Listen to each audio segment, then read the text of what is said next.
Olha, está conosco aqui para participar do Jornal da Manhã o prefeito de São Paulo, João Dória. Prefeito, bom dia, como sempre, obrigado pela atenção e pela audiência, né? Tiago, muito obrigado. Bom dia, Joseval, Vila, Augusto Nunes, sei que Vera Magalhães também está nos acompanhando e os ouvintes da Jovem Pan. Bom dia a todos. O prefeito, falando sobre o carnaval, o que a prefeitura acertou e em que a prefeitura deve tomar como lição para não repetir algum tipo de erro no carnaval do ano que vem, prefeito? Tiago, os acertos foram bem maiores do que os problemas. Nós havíamos prometido ano passado, você se lembra, quando assumimos em janeiro, nós tínhamos menos de 40 dias para organizar o carnaval do ano passado. Mas prometemos para esse ano um carnaval maior, melhor, mais organizado, mais descentralizado. Foi exatamente o que aconteceu.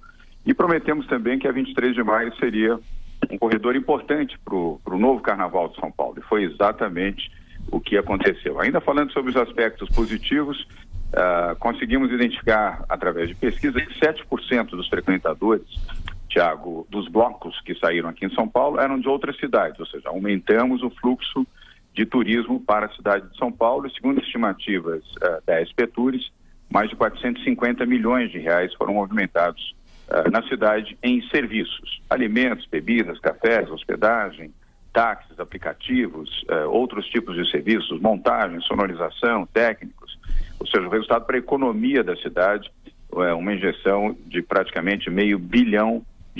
Um outro fato importante, esse aliás está nos jornais de hoje, 23% de redução no volume de tráfego nas estradas, ou seja, os paulistanos apostaram no carnaval em São Paulo e ficaram na capital, uma boa parte, evidentemente, né? E no total, até ontem, quando encerramos esta etapa do carnaval, 9,1 milhões de pessoas participaram nos últimos 10 dias dos eventos de carnaval, tanto nas ruas da cidade quanto no Sambódromo. E para finalizar, sexta-feira tem o desfile das campeãs no Sambódromo e sábado o pós-carnaval na 23 de maio e na Consolação. Na 23 de maio, com vários blocos importantes, e o mais representativo, Cláudia Leite. E na Rua da Consolação, vários blocos, e o mais representativo, Daniela Mercury. Onde podemos melhorar? Sim. Sinalização, sobretudo na área em torno da 23 de maio, para permitir com mais facilidade o acesso das pessoas que vão aos hospitais que ficam em torno da 23 de maio, isso já foi providenciado. Vamos aumentar ainda mais o volume de banheiros, embora fossem 21 mil banheiros químicos, nós devemos ampliar para 26 mil banheiros químicos disponibilizados para a população. Solicitei também ao secretário Cláudio Carvalho que identificasse os banheiros femininos para que as mulheres pudessem ter o banheiro feminino apenas para uso das mulheres. Isso foi uma medida também boa e positiva. Certo. Melhoramos a limpeza.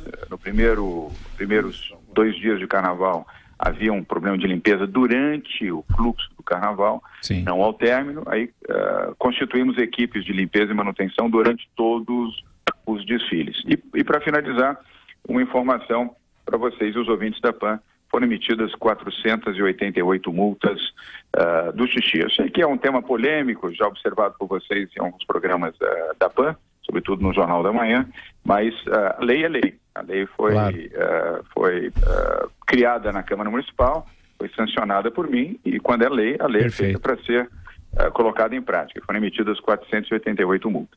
Claro, prefeito. Bom dia, Marco Antônio Vila. Bom dia, Vila. Falando nisso, prefeito, deve ser o seu último carnaval à frente da Prefeitura de São Paulo, né? Porque é voz corrente que o senhor é um pré-candidato do PSDB, né? Ao governo do Estado. Como é que o senhor vê essa possibilidade de o senhor ser candidato ao governo de São Paulo e a questão fundamental que precede, na verdade, do PSDB ter um candidato? Bem, vou começar pelo final. Eu tinha certeza que viria essa pergunta e viria de você, Vila. Sim. Não seria o historiador, o professor Marco Antônio Vila. Começo pelo final. Não há nenhuma hipótese do PSDB não ter candidatura própria para o governo do Estado de São Paulo. E eu não digo isso evocando a mim, o meu interesse, mas sim os valores do PSDB. Faz sentido um partido que construiu toda a sua base, toda a sua história na sua plataforma mais importante em São Paulo, abrir mão de uma candidatura, sobretudo em prol de uma candidatura de uma pessoa de outro partido, sem demérito nenhum ao Márcio França, para dar nome ao Boi especificamente. Nenhum demérito a ele, vice-governador, é uma boa pessoa, mantenho com ele uma boa relação, mas não faz o menor sentido o PSDB abrir mão de uma candidatura própria em prol de uma candidatura externa. A militância do PSDB, os parlamentares do PSDB e prefeitos do PSDB não querem isso. Quanto a uma eventual candidatura, é cedo ainda, você sabe que cada dia na política é uma eternidade. Você que é um bom analista da política, como é também o Joseval, o Augusto, Vera e Thiago, sabe que 24 horas na política é uma eternidade. Então, temos tempo ainda para avaliar e decidir. Vera Magalhães conosco, a sua pergunta para o prefeito, Vera.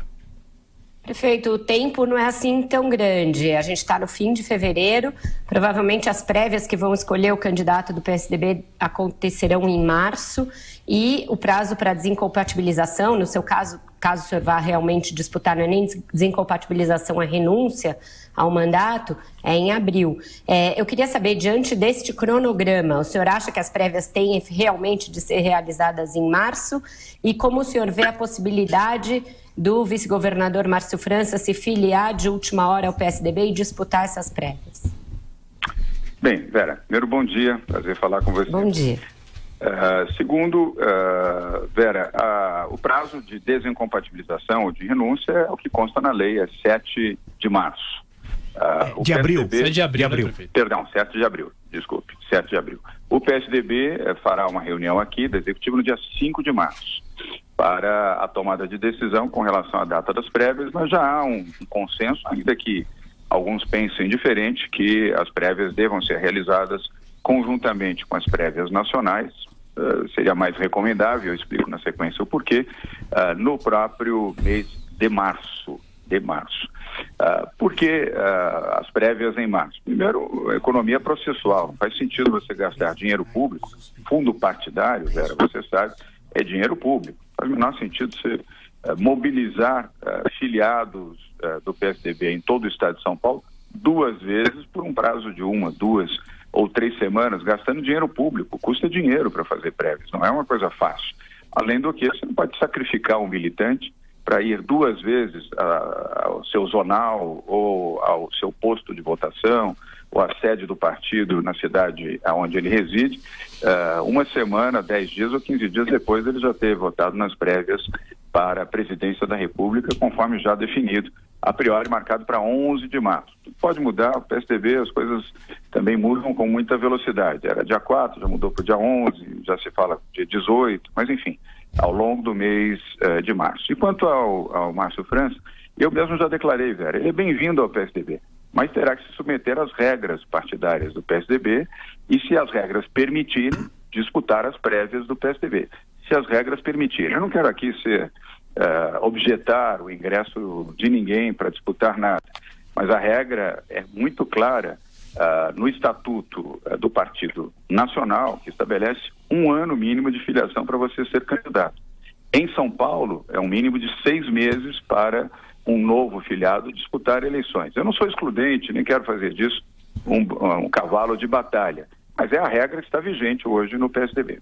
Augusto. Prefeito, por favor. Quero te fazer a minha mais leve do que a sua, viu? Bom dia, José. Bom dia. Eu não entendi a sua caminhada política, prefeito, para Rio e Bahia nesse carnaval, que o senhor é tido como candidato ao governo de São Paulo. Eu achava que o senhor ia pular carnaval em Piracicaba, Campinas. Qual é a sua? Não entendi. Josival, se eu tivesse Taquaritinga, se eu tivesse feito isso, aí sim estariam classificando a minha ação de eleitoreira, de aproveitar a oportunidade para vender a minha imagem eleitoral em algum município ou em vários municípios aqui do interior de São Paulo. O carnaval no interior de São Paulo é muito vigoroso, é bonito, é ativo, é muito vivo em várias cidades do interior de São Paulo. Eu aceitei o convite feito em dezembro, quando a CM Neto esteve aqui em São Paulo, conversando comigo. Aliás, ele conversou também com o governador Alckmin e me convidou para ir à Bahia. Eu disse, olha, eu vou no último dia, então, na terça-feira, porque vai me permitir acompanhar o carnaval aqui em São Paulo na sexta e no sábado, os desfiles no Sambódromo, no domingo e na segunda no carnaval de rua, e conte comigo, então, eu aceito o seu convite e vou na terça-feira. Pouco tempo depois, no mesmo mês de dezembro, quando lançamos o programa Corujão Carioca, o Corujão da Saúde, no Rio de Janeiro, e o aplicativo São Paulo Táxi, aqui para a capital de São Paulo, lá no Rio de Janeiro, eu fui visitar o prefeito Marcelo Crivella, ele me fez o convite para assistir o desfile das escolas de samba. E aí eu aceitei, mas eu vou então na segunda noite, Crivella. Do Rio eu sigo para Salvador. E assim fiz. Apenas o fato de que o Crivella, poucos dias antes do Carnaval, me disse, olha, eu vou viajar, mas o Fernando McDowell, que é o meu vice, está aqui, o Índio da Costa vai te receber, venha de toda maneira, quero muito que você esteja aqui conosco. E assim foi. Augusto. Prefeito, Augusto Donis, tudo bem? Augusto, bom dia. Bom dia. Também evocando não a viagem especificamente, mas as declarações dos dirigentes do DEM. Eles não descartam a possibilidade de o partido apoiar a sua candidatura à presidência da República. O senhor diz que um dia em política é uma eternidade. É cedo para descartar essa possibilidade de candidatura presidencial? Olha, não conversamos sobre isso, Augusto. Eu estive, aliás, voamos, Rodrigo Maia e eu, do Rio para Salvador, fizemos o voo juntos, e lá em Salvador estivemos juntos com uma boa conversa, aliás, a imprensa reproduziu, com o ACM Neto. Não discutimos essa possibilidade, nem ela está dentro do meu radar, tem que ser muito claro, isso é fora do meu radar completamente. O que discutimos, sim, a Aliança Nacional, em apoio a Geraldo Alckmin como candidato do PSDB, o candidato que eu fiz a opção, lembrando que nós temos prévias ainda, onde se disputa essa condição formalmente com Arthur Virgílio, prefeito de Manaus. E falamos sobre São Paulo, mais especificamente sobre o estado de São Paulo, para manter a aliança que já é histórica aqui no estado e também na capital, do DEM com o PSDB. Nós temos uma aliança na capital muito clara, muito boa, por sinal, com o DEM, inclusive o presidente da Câmara, reeleito, o vereador Milton Leite, faz parte desta coalizão. No governo do estado, o Rodrigo Garcia, que é o presidente da legenda estadual, segue agora, recentemente deixou a função de secretário do governador Alckmin para assumir a liderança do DEM na Câmara Federal em Brasília, também uma aliança histórica. Nosso objetivo é manter essa aliança para as eleições estaduais. E as conversas vão evoluir, temos aí um almoço programado com o deputado Rodrigo Garcia, aqui em São Paulo, com o vereador Milton Leite, para cristalizar e consolidar esse processo. Esse foi o tema da nossa conversa em Salvador com o Rodrigo Maia e com o prefeito ACM Neto. Prefeito, se de um lado o Carnaval na 23 de maio foi um sucesso de público, mas ao outro lado, e são vários lados, na verdade, sobre qualquer fato que ocorra na cidade de São Paulo, havia muitos que se sentiram prejudicados, especialmente os que estavam nos hospitais próximos a 23 de maio. Alguns são vizinhos a 23 de maio. Hospital Santa Catarina, Hospital Paulistano, Beneficência Portuguesa, São José, Hospital Municipal Vergueiro, Hospital Santa Joana, Hospital Oswaldo Cruz, tal. E muitos na própria UTI reclamavam, no caso da Beneficência Portuguesa, do barulho infernal, da sujeira. Como é que fica essa questão, hein, para o próximo ano? Vila, nós estamos atentos e olhando isso também com cuidado. Faz parte do checklist do Carnaval. Aliás, hoje o secretário Cláudio Carvalho, que é o secretário das prefeituras regionais, tem, após o almoço, um checklist completo, exatamente para aperfeiçoar e melhorar tudo que for possível da organização do Carnaval. Aliás, é por isso que deu certo o Carnaval, porque tem checklist, tem reunião, tem planejamento, tem simulações de situações na área de segurança, manutenção, das vias públicas, uso de ônibus, metrô, trens, tudo isso faz parte de uma ampla logística cujos trabalhos começaram em dezembro, no início de dezembro, para o Carnaval. Ou melhor, se intensificaram, começaram em setembro, mas se intensificaram em dezembro. Nós vamos analisar esse tema dos hospitais. Mas há que se lembrar, Vila, que o Carnaval é uma festa popular. Onde quer que você faça Carnaval, numa cidade da dimensão de São Paulo, com 12 milhões de habitantes, e considerando que ao longo desses 10 dias do pré-carnaval até ontem nós tivemos 9 milhões e 100 mil pessoas nas ruas, sempre haverá os que apoiam, se divertem, desfrutam, e haverão também aqueles que não se sentem bem, seja pelo ruído, seja pelo movimento, seja por aquilo que o Carnaval proporciona. É preciso olhar isso de uma maneira ampla, considerando, evidentemente, os aspectos, sobretudo de hospitais e pacientes, mas levando em conta também que é uma festa pública, é uma festa brasileira, que já ocorria em grande intensidade em outras cidades do país e agora explodiu em São Paulo. Mas levaremos em conta isso sim, Vila. Prefeito João Dória, obrigado pela entrevista ao Jornal da Manhã mais uma vez. Bom trabalho ao senhor. Tiago, antes de encerrar, posso fazer uma brincadeira com o Vila? Claro, está aqui te ouvindo. Professor Vila, o ano que vem a notícia é dedicada ao professor Vila. Sim. Teremos também o bloco da Anitta no Carnaval do Puxa, que bom! Que bom, prefeito. Esse bloco ao professor Marco Antônio Vila. Puxa vida, que estava faltando. Fico muito satisfeito com essa notícia. O senhor estará como prefeito no ano que vem ou não? Estaremos juntos, Vila e eu, ao lado da Anitta. Tá bom. Boa. Tchau, prefeito. Um abraço. Um abraço, um bom dia para todos. 8 horas.